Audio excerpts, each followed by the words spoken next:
मैं जीतूं तो सब कुछ ठीक है और मैं हारूं तो मेरी गलती नहीं है। उनको अपनी उपलब्धि मुबारक, बड़ी ऊर्जा में थे जब 3 फिगर भी विपक्ष ने क्रॉस नहीं किया कांग्रेस पार्टी ने। महाराष्ट्र में तो मैं महाराष्ट्र की जनता को तो प्रणाम करता हूं और हरियाणा की जनता को भी। मैं इसमें कोई टिप्पणी नहीं करना चाहता। स्पैम कॉल का सल्यूशन हम लोग ने बहुत मेहनत के साथ हमने निकाला है। माँ तो माँ होती हैं, वो कमी मैं रोज़ महसूस करता हूँ। नमस्कार, मैं हूं मिलिंद खांडेकर और आप देख रहे हैं एमपी तक। एमपी तक में आज हमारे मेहमान हैं केंद्रीय संचार मंत्री, उत्तर पूर्व के विकास के मंत्री ज्योतिरादित्य सिंधिया जी। सिंधिया जी से हमारी पिछली बार मुलाकात हुई थी जब लोकसभा चुनाव वो लड़ने जा रहे थे गुना से, और अब चुनाव जीत कर आ गए हैं। 6 महीने हो गए इस बात को, और उसके बाद में वो पहली बार हमसे बात कर रहे हैं। बहुत बहुत स्वागत है सिंधिया जी आपका। मेरी आदत हो जाती है आपसे मराठी में बोलने के लिए, इसलिए मैंने अपने आप को थोड़ा रोक दिया। तो बहुत बहुत धन्यवाद, आपने आमंत्रित किया मिलिंद जी। तो एक वीडियो आपका वायरल हुआ पिछले हफ्ते, आप रैंप वॉक कर रहे थे। तो मतलब मैंने जब आपका वीडियो देखा, आपके फ़ोटो देखे, तो ऐसा लगा कि कोई प्रोफेशनल, कोई प्रो मॉडल ही वॉक कर रहा है। देखिए, मैं तो एक जनसेवक हूँ और उत्तर पूर्वी क्षेत्र की क्षमता हमारी अपार है। प्रधानमंत्री जी की जो संकल्प है कि उत्तर पूर्वी क्षेत्र ही भारत का ग्रोथ इंजन के रूप में उभरे, और वास्तविकता में जो क्षमताएं हमारे उत्तर पूर्वी क्षेत्र में हैं, उन्हें केवल राष्ट्र पटल पर नहीं लेकिन विश्व पटल पर हमें निखारना है। और अष्टलक्ष्मी महोत्सव देश में पहली बार ऐसा कोई प्रयास रहा है कि 8 राज्यों को एक ही मंच पर लाकर पूरे देश और विश्व पटल पर उनकी क्षमताओं को हम लोग उजागर कर पाएँ। इस महोत्सव में केवल कला, संगीत और हस्तशिल्प केवल नहीं, लेकिन हमारे इन्वेस्टर्स राउंड टेबल ऑर्गेनाइज़ किए गए, B2B मीटिंग्स ऑर्गेनाइज़ की गई, ऑगमेंटेड रियलिटी और वर्चुअल रियलिटी के आधार पर दर्शकों को उत्तर पूर्वी क्षेत्र की पर्यटन की क्षमता के साथ अवगत किया गया। फैशन शो ऑर्गेनाइज़ किया गया, संगीत के लिए एक शाम आयोजित की गई, और इससे और कोई बड़ी बात नहीं हो सकती, लेकिन प्रधानमंत्री जी ने स्वयं इसका उद्घाटन किया। और ये भी दर्शाता है कि प्रधानमंत्री जी का जो संकल्प है उत्तर पूर्वी क्षेत्रों के प्रति, वहाँ की अधोसंरचना में जो एक मजबूती प्रदान की गई है उनके द्वारा, और आने वाले दिनों में ये एक और भी मुख्य अंग बनेगा भारत के विकास पर्व का। इसका हमें पूरा विश्वास है। नहीं, तो आपने उसका जवाब नहीं दिया कि जो आपने रैंप वॉक किया, और मैंने फिर पता किया कि 2016 में भी आपने चंदेरी का जो कपड़े थे, साड़ियाँ थी, उसको प्रमोट करने के लिए, उसके लिए भी आपने वॉक किया था। तो उसके बारे में आप नहीं बता रहे हैं। मैं नॉर्थ ईस्ट के सवाल पे आपके पास आऊँगा, लेकिन रैंप वॉक का आपका बड़ा एक किसी प्रोफेशनल की तरह लग रहा था।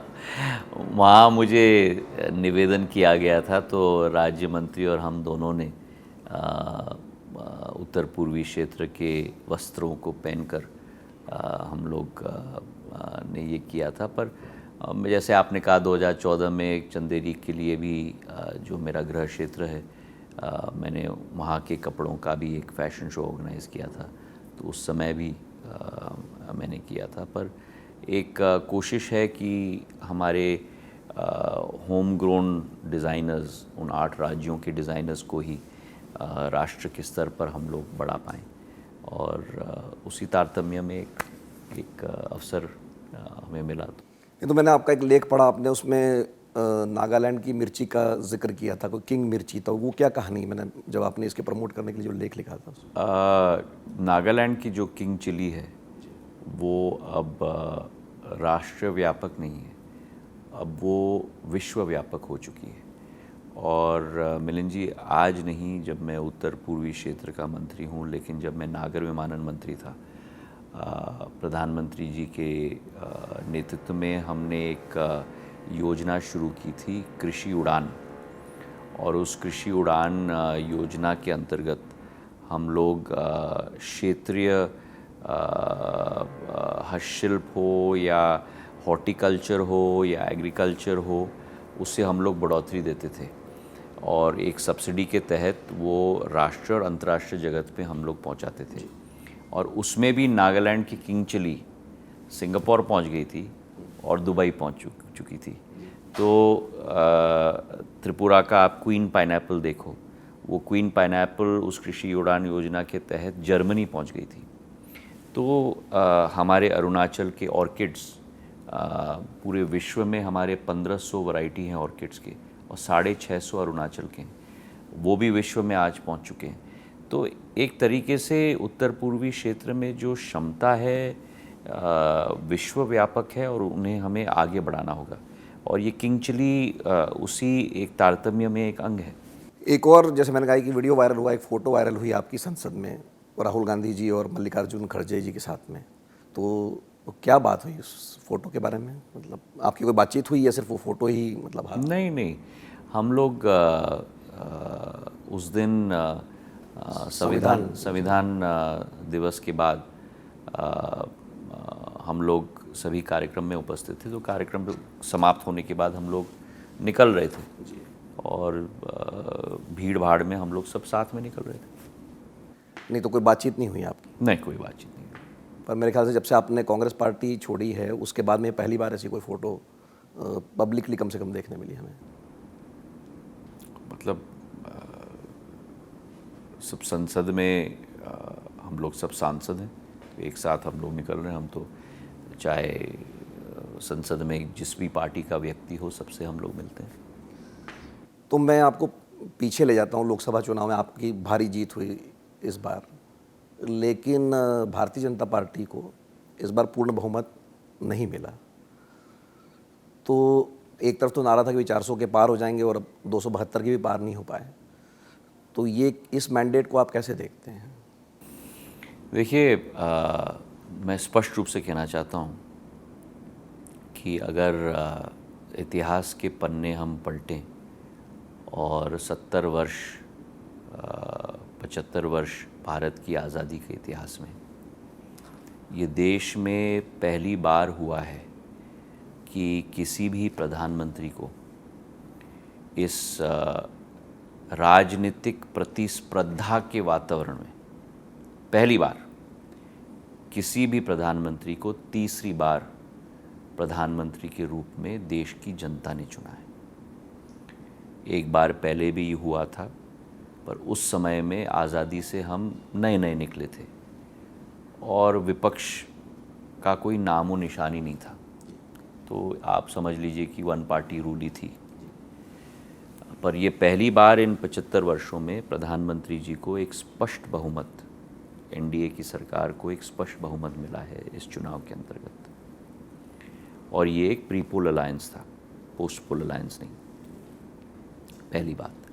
दूसरी बात, जो विपक्ष आजकल क्या, मैं तो कहूँगा कि हरियाणा और महाराष्ट्र के चुनाव के पहले बड़ी ऊर्जा में थे, जब 3 फिगर भी विपक्ष ने क्रॉस नहीं किया कांग्रेस पार्टी ने।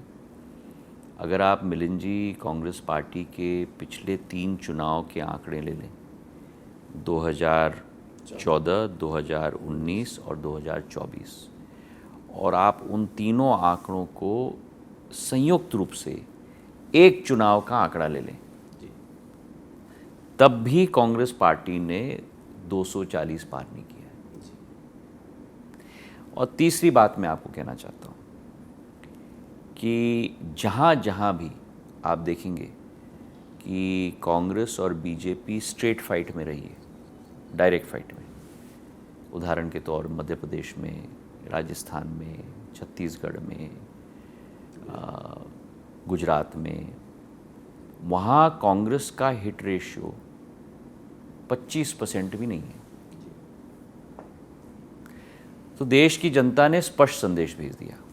और चौथी आखिरी बात, हरियाणा में तीसरी बार भाजपा की सरकार बनी, जबकि सारे विशेषज्ञ और हमारे पोलस्टर्स और सब लोग कह रहे थे अलग नतीजा आएगा। और महाराष्ट्र में तो मैं महाराष्ट्र की जनता को तो प्रणाम करता हूँ और हरियाणा की जनता को भी। महाराष्ट्र और हरियाणा दोनों, क्योंकि दोनों राज्य मध्य प्रदेश के बाद मेरे दिल के करीब हैं। एक राज्य जहाँ से आप और हम दोनों आते हैं और दूसरा राज्य जहाँ सिंधिया परिवार की 14 योद्धाओं ने अपनी जीवन का बलिदान दिया पानीपत की लड़ाई में। मैं दोनों को प्रणाम करता हूँ। और महाराष्ट्र में तो इतिहास के 75 वर्षों में आज़ादी का इतना भारी मैंडेट किसी को नहीं मिला है जो प्रधानमंत्री जी को मिला। 230 से भी ज़्यादा सीट 288 में से, ये एक हिस्टोरिकल मैंडेट रहा है। तो मैं समझता हूँ कि जो कभी भी देश की जनता ने नहीं करके दिखाया है वो इस बार जनता ने करके दिखाया है। तो आपको लगता है कि महाराष्ट्र और हरियाणा के जो नतीजे उससे भरपाई हो गई जो 240 वाली बात थी? नहीं, मैं तो अब कह रहा हूँ कि 240 वाली बात भी स्वतः एक रिकॉर्ड है। आप मुझे बता दीजिएगा कि 75 वर्षों में कब एक ही व्यक्ति को तीसरी बार प्रधानमंत्री चुना गया और एक ही पार्टी को पूर्ण बहुमत के साथ सरकार में लाया गया। लेकिन कांग्रेस पार्टी जो 99 पे पहुंची 52 से या 54 से, तो वो उसको एक बड़ी उपलब्धि मानती है कि हमने लगभग अपना दोगुना कर दिया। विपक्ष का नेता भी हमने बना दिया। एक विपक्ष का नेता 10 साल तक देश में विपक्ष का नेता भी नहीं था। उनको अपनी उपलब्धि मुबारक। कांग्रेस की प्रवृत्ति हो गई है, खेदपूर्वक मैं कह रहा हूँ, कि सच को देखना नहीं चाहती, जनता के निर्णय को अपनाना नहीं चाहती, जनता से दूर हो चुकी है और अपनी ज़मीन खो चुकी है। और जब किसी दल में किसी दल ने इस प्रवृत्ति को धारण कर लिया, तो अब जो नया आरोप लग रहा है कि बैलेट पेपर से चुनाव किया जाए क्योंकि ईवीएम की वजह से बीजेपी जीत रही है। अब देखिए, मैं जीतूं तो सब कुछ ठीक है और मैं हारूं तो मेरी गलती नहीं है, मशीन की गलती है। अब ऐसे खिलाड़ी को आप क्या कहोगे? जो देश की जनता ने निर्णय लेके आपको आउट कह दिया, लेकिन आप पिच पे ही रहना चाहते हो और आप कहते हो कि बॉल में कोई खराबी है। तो मध्य प्रदेश में भी एक उपचुनाव हुआ, जैसे महाराष्ट्र और हरियाणा में हुआ। 2 सीटों पर चुनाव था। एक सीट पर जो आपके क्षेत्र के करीब है, आपके ही इलाके के, विजयपुर में भारतीय जनता पार्टी हार गई। तो ये क्यों हुआ ऐसा आपको लगता है? क्योंकि सरकार है? नहीं, देखिए, हमारे सभी कार्यकर्ताओं ने बहुत मेहनत की। पूरी भारतीय जनता पार्टी ने एक होकर चुनाव लड़ी और हमारे वोटों में भी बहुत इजाफा आया है। लेकिन ज़रूर इस पर हम लोगों को मंथन करना होगा और अगर कोई कमियां रही होंगी तो उसमें दुरुस्त करना होगा। लेकिन एक बात इस चुनाव में सबने नोटिस की कि आप वहाँ प्रचार के लिए नहीं गए और आपने कहा कि मुझे बुलाया नहीं गया। पार्टी की तरफ से कहा गया कि नहीं, ऐसी कोई बात नहीं बुलाया गया। तो कहीं ना कहीं आपका प्रचार नहीं करना या आपकी नाराज़गी कह लीजिए, वो भी हार के लिए एक कारण बना? मैं इसमें कोई टिप्पणी नहीं करना चाहता हूँ। नहीं, पर आप कैंपेन करने ही नहीं गए। मैं इस पर कोई टिप्पणी नहीं करना चाहता हूँ। जो मुझे कहना था मैंने कह दिया। तो आपको बुलाया गया नहीं था, आपने कहा? मैं कोई टिप्पणी नहीं करूँगा।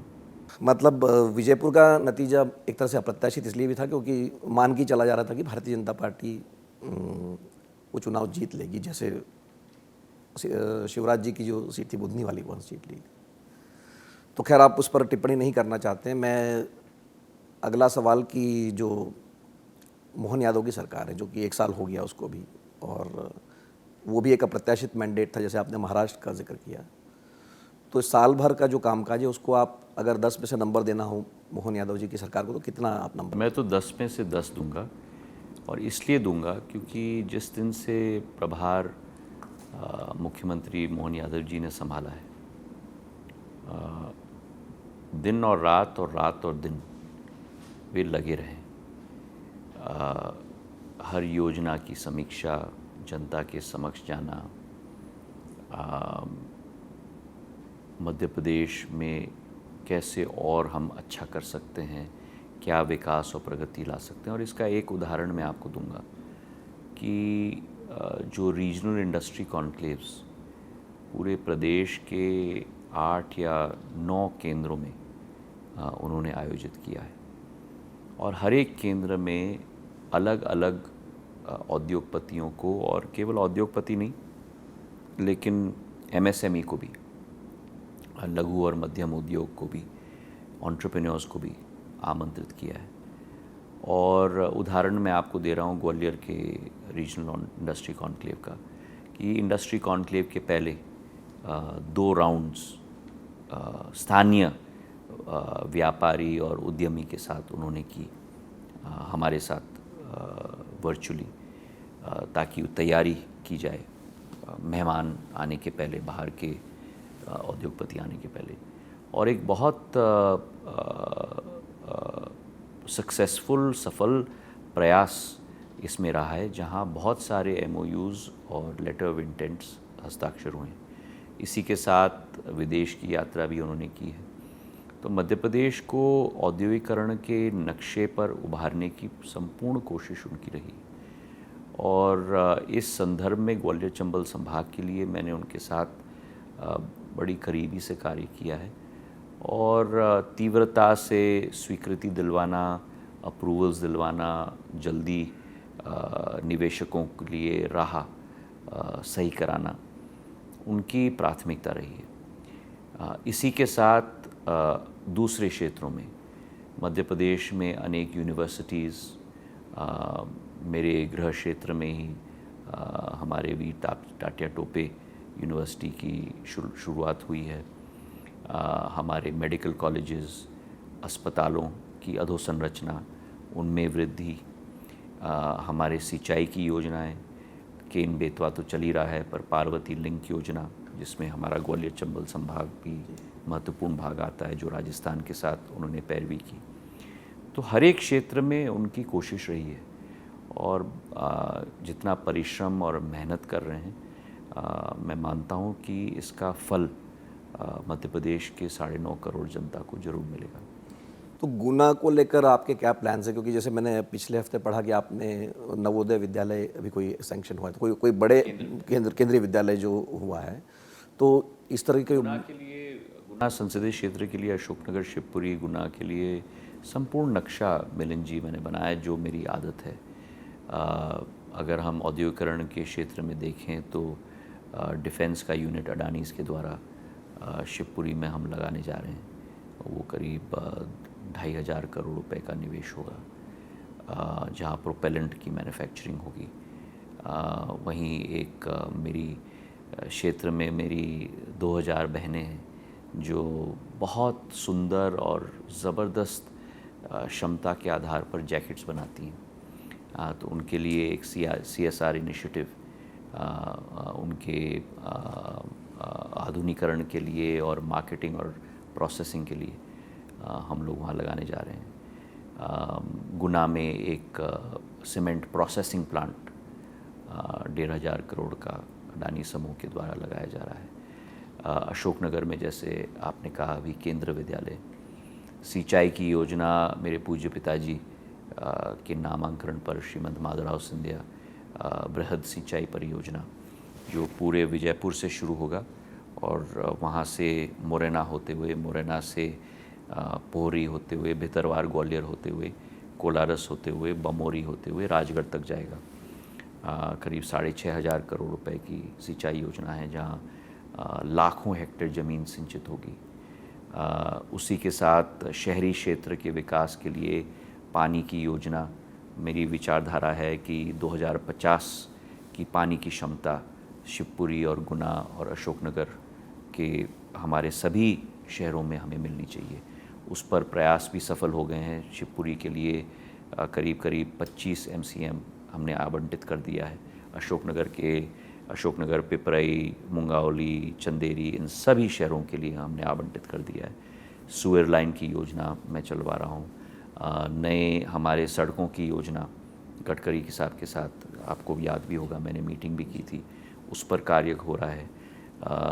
मेरे रेल मंत्रालय में मेरे सहयोगी अश्विनी जी के साथ हमारी मीटिंग हुई है, जहाँ बीना गुना शटल को रोठियाई तक ले जा रहे हैं ताकि बेंगलोर का ट्रेन हम लोग, इंदौर का ट्रेन तक हम लोग जोड़ पाएँ, अनेक नए ट्रेन लाने। तो शिवपुरी में नया एयरपोर्ट बन रहा है। तो बड़ी विस्तृत मेरी योजना है, जो मेरी सदैव कार्य की प्रणाली होती है कि मैं राजनीति में नहीं हूँ, मैं जनसेवक हूँ। और मेरे पिताजी का, मेरी आजी अम्मा का यही विचारधारा था कि विकास और प्रगति हमारा मूल मंत्र होना चाहिए, उसी पर मैं चलता हूँ। आपने माधवराव जी का जिक्र किया तो मुझे याद आया कि एक उसी के साथ मैं ये भी कहना चाहता हूँ, ग्वालियर की विकास और प्रगति भी, ग्वालियर में एलिवेटेड रोड बन रहा है, जैसे दिल्ली के फ्लाईओवर्स बन रहे हैं, ये बदरपुर फ्लाईओवर की तरह बन रहा है, जो ग्वालियर के नक्शा को ही बदल देगा। 16.5 किलोमीटर का करीब 1800 करोड़ रुपए का स्वर्ण रेखा नाला, आप भी ग्वालियर को जानते हैं, उसके ऊपर बन रहा है एलिवेटेड रोड। एयरपोर्ट बन गया 700 करोड़ का रिकॉर्ड टाइम में। रेलवे स्टेशन अश्विनी जी के साथ मैं बना रहा हूँ, 8 महीने में तैयार हो जाएगा। ISBT टर्मिनस तैयार हो चुका है। नया इंटरनेशनल 300 करोड़ का क्रिकेट स्टेडियम हम लोगों ने बन के तैयार हो गया। पहला वनडे इंटरनेशनल मैच भी, T20 मैच भी हमने वहाँ होस्ट किया है। तो ग्वालियर के लिए भी बहुत बड़ी, आगरा से ग्वालियर हाईवे 5,500 करोड़ रुपए का गडकरी साहब ने और प्रधानमंत्री जी ने स्वीकृत करवाया, वो योजना भी सुचारू रूप से चल रही है। तो ग्वालियर के लिए भी हो, भिंड के लिए हो, मुरैना के लिए हो, गुना, अशोकनगर, शिवपुरी के लिए हो, वही मेरी एक, मैं तो मानता हूँ कि मेरा एक कार्य नहीं, मेरा तो धर्म है।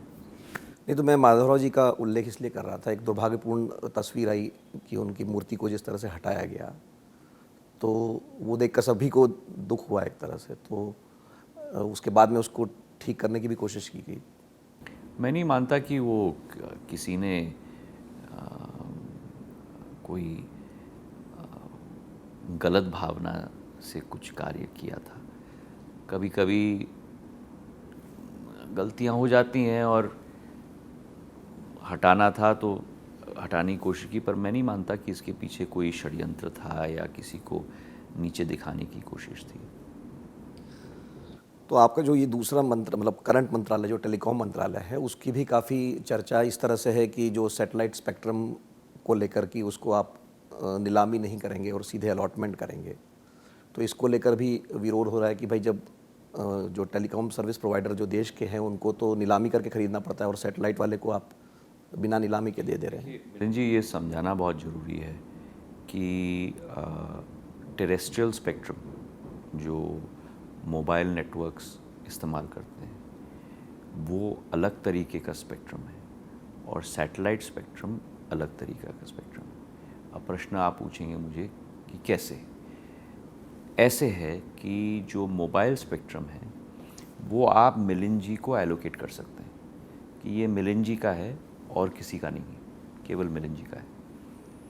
पर सैटेलाइट स्पेक्ट्रम जो है अपने नेचर के आधार पर, क्योंकि वो हायर फ्रीक्वेंसी पे होता है, वो शेयर्ड स्पेक्ट्रम है, तो आप किसी एक व्यक्ति को एलोकेट नहीं कर सकते या एक संस्था या एक कंपनी या जो भी है एलोकेट नहीं कर, वो शेयर्ड है, वो आप भी इस्तेमाल करेंगे, मैं भी इस्तेमाल करूँगा, सब इस्तेमाल करेंगे। तो जो चीज़ शेयर्ड होती है उसकी नीलामी आप कैसे कर सकते हो? नंबर 1। नंबर 2, आप विश्व भर में देख लीजिए, विकसित देशों से विकासशील देशों तक, सभी देशों में देख लीजिए, सभी देशों में सैटेलाइट स्पेक्ट्रम को एडमिनिस्ट्रेटिवली अलॉट किया जाता है, कहीं भी ऑक्शन नहीं किया जाता। थर्ड पॉइंट, भारत के अंदर हमारे संसद पर इस पे डिबेट हो गया क्योंकि न्यू टेलीकॉम एक्ट आई। उस न्यू टेलीकॉम एक्ट जिसको भारतीय संसद ने पारित किया है, शेड्यूल 1 में स्पष्ट लिखा गया है कि सैटेलाइट स्पेक्ट्रम एडमिनिस्ट्रेटिवली अलॉट हो जाएगा। और नंबर 4, मुख्य बात है प्राइसिंग। प्राइसिंग आप तय नहीं करेंगे, प्राइसिंग मैं तय नहीं करूंगा, pricing telecom regulatory authority of India तय करेगी, सभी स्टेक होल्डर से बात करके। और जो TRAI डिसाइड करेगी, ये आर्बिट्री नहीं है, TRAI डिसाइड करेगी, उसी पर आपको एडमिनिस्ट्रेटिव। नहीं तो एलन मस्क की एंट्री को लेकर काफ़ी चर्चा है, तो क्या अब इसके बाद उसका रास्ता साफ हो जाएगा कि एलन नहीं, मैं देश का दूरसंचार मंत्री हूँ और मेरे लिए सभी एक समान हैं। जो भी अप्लाई करेगा लाइसेंस के लिए और लाइसेंस के नियमों का पालन करेगा, उन्हें लाइसेंस मिलेगा। आज तो 2 लोगों को लाइसेंस ऑलरेडी मिल गया है, एयरटेल के OneWeb को मिल गया है और रिलायंस को ऑलरेडी मिल गया है सैटेलाइट लाइसेंस। तो जो भी हमें अप्लाई करेगा और नियमों का पालन करेगा, उन सबको मिल जाएगा लाइसेंस, चाहे आप हो, चाहे ये हो, चाहे जो भी हो। और एडमिनिस्ट्रेटिव अलॉटमेंट TRAI के निर्णय के आधार पर उस प्राइस पे एडमिनिस्ट्रेटिवली सबको अलॉट किया जाएगा। नहीं तो BSNL को लेकर भी ये बात हो रही है कि 5G सर्विस कब आएगी उसकी? BSNL की हमारी बहुत स्पष्ट स्ट्रैटेजी है, और वो स्ट्रैटेजी ये है कि जब 4G की शुरुआत हुई थी विश्व में, क्या भारत की सरकारी कंपनी को, जैसे पहले किया गया था जब GSM आया, उसके बाद 2G आई, उसके बाद 3G आई, विदेशी कंपनियों की टेक्नोलॉजी को इस्तेमाल करके भारत में हम स्थापित करें या आत्मनिर्भर भारत के रास्ते पे हम लोग चलें। और पहली बार देश के इतिहास में हम अपनी टेक्नोलॉजी बनाएं। प्रधानमंत्री जी ने ये निर्णय लिया कि इस बार 4G में भारत अपनी टेक्नोलॉजी बनाएगी, और मुझे इस बात का बड़ा हर्ष है और गौरव भी मैं महसूस करता हूँ कि पहली बार विश्व के किसी देश ने, जो टेलीकॉम टेक्नोलॉजी मैन्युफैक्चरिंग में नहीं है, उस देश ने ये निर्णय लिया। और हमारी सरकारी कंपनी C-DOT और तेजस नेटवर्क्स, जो निजी क्षेत्र की कंपनी है, C-DOT ने कोर बनाया, तेजस ने RAN, रेडियो एक्सेस नेटवर्क, जो टावर होता है BTS के साथ, वो बनाया, और हमारा सिस्टम इंटीग्रेटर, मतलब जो सॉफ्टवेयर डालता है और हार्डवेयर और सॉफ्टवेयर को इंटीग्रेट करता है, वो भी एक भारतीय कंपनी TCS। तीनों ने मिलकर ये सोल्यूशन बनाया। और आपके द्वारा दर्शकों को ये बताते हुए मुझे बड़ा गर्व हो रहा है कि भारत आज विश्व का केवल पांचवा देश बन चुका है जिसने अपना संपूर्ण 4G हार्डवेयर और 4G टेलीकॉम स्टैक भी दोनों स्थापित कर दिया है। और पिछले 6 महीने में कोर हमारा स्थापित हो चुका है, हमारे टावर्स लग रहे हैं, और पिछले 6 महीने में हमने कल के डेट तक 62,201 टावर्स 4G के हमने लगवा दिए देश के अंदर, और हमारा टारगेट है 1 लाख टावर का। और मुझे विश्वास है कि जून 2025 के पहले वो 1 लाख टावर्स लग जाएंगे। हमारे ये 62,000 टावर्स में से 51,000 टावर ऑलरेडी कमीशन्ड हैं, रेडिएट कर रहे हैं। हमारे 4G उपभोक्ता भी आ चुके हैं BSNL के, और आने वाले दिनों में मेरी यही कोशिश रहेगी कि जून 2025 तक, जब तक ये 1 लाख टावर लग जाएं, ये 1 लाख 4G टावर्स में से कुछ, कितने प्रतिशत मैं आपको अभी नहीं बताऊंगा, पर कुछ टावर्स हम लोग 5G में भी कन्वर्ट कर लेंगे, देसी टेक्नोलॉजी के आधार पर, विदेशी नहीं। तो एक और जो कंज्यूमर का चैलेंज है वो स्पैम कॉल को लेकर है, उसका कोई सोल्यूशन नहीं निकल रहा है, मतलब प्राइवेट स्पैम कॉल का सोल्यूशन हम लोग ने बहुत मेहनत के साथ हमने निकाला है।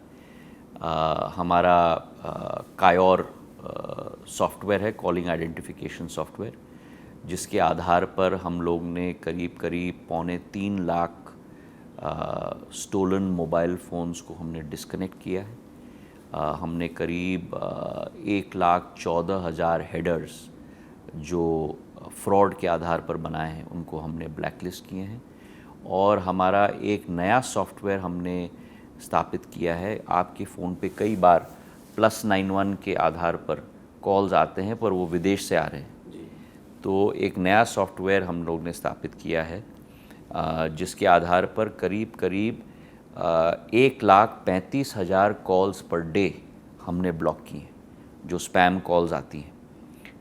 तो आज तक करीब करीब पिछले 2 महीने से चल रहा है, करीब 50 करोड़ कॉल्स हम लोग ने ब्लॉक किए हैं।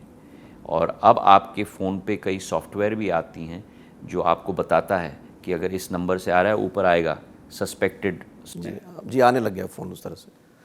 मुझे पता है सिंधिया जी, इस समय की बहुत कमी है, लेकिन मुझे 2 आखिरी सवाल पूछने हैं आपसे। एक तो पिछली बार जब हमारी भेंट हुई थी आपसे, तो आपकी माताजी माधवी राजे जी अस्पताल में थी और आप, मुझे याद है कि इंटरव्यू के बाद आप एम्स में ही जा रहे थे। तो माधवराव जी के बाद में, मतलब एक तरह से उन्होंने ही आपकी देखभाल की, आप ही का। तो उनके बारे में हमारी पिछली बार जब बात हुई थी तो माधवराव जी के बारे में ज़्यादा बात हुई थी, राजमाता के बारे में उतनी बातें नहीं हुई थी। तो कैसे आपके जीवन पर उनका क्या प्रभाव रहा, या आप कैसे मेरी अम्मा हमारे परिवार की शक्ति की स्रोत थी।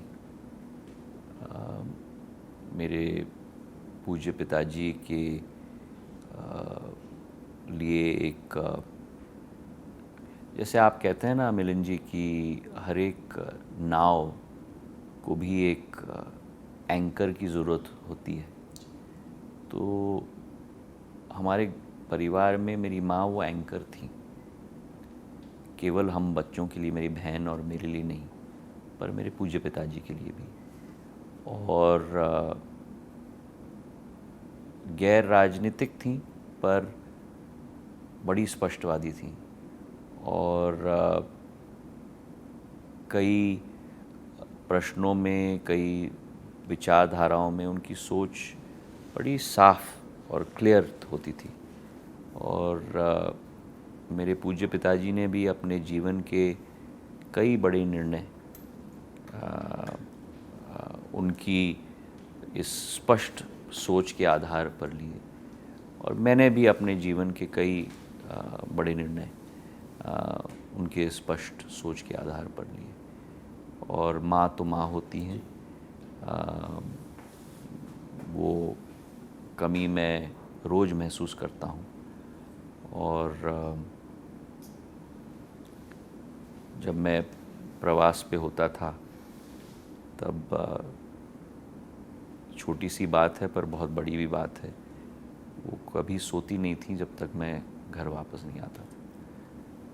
तो घर में आज भी उनका कमरा खाली है और दिल भी बहुत खाली है। नहीं, आपने जैसे कहा सिंधिया जी की माँ तो माँ होती, और ये आपने कहा कि बेटा कितना ही बड़ा हो जाए लेकिन वो सोती नहीं जब तक बेटा घर नहीं लौट के आता है। बहुत बहुत धन्यवाद इस बातचीत के लिए सिंधिया जी। तो हमारे साथ ज्योतिरादित्य सिंधिया जी थे, केंद्रीय टेलीकॉम मंत्री, नॉर्थ ईस्ट के डेवलपमेंट के मंत्री और गुना से सांसद। सिंधिया जी ने हमसे पूरे अलग अलग विषयों पर बात की है, और इस बातचीत के लिए बहुत बहुत धन्यवाद आपका। आपके साथ बैठकर चर्चा करना ऐसा लगता नहीं है कि इंटरव्यू चल रहा है, ऐसा लगता है कि 2 मनुष्यों के बीच में ही चर्चा हो रही है।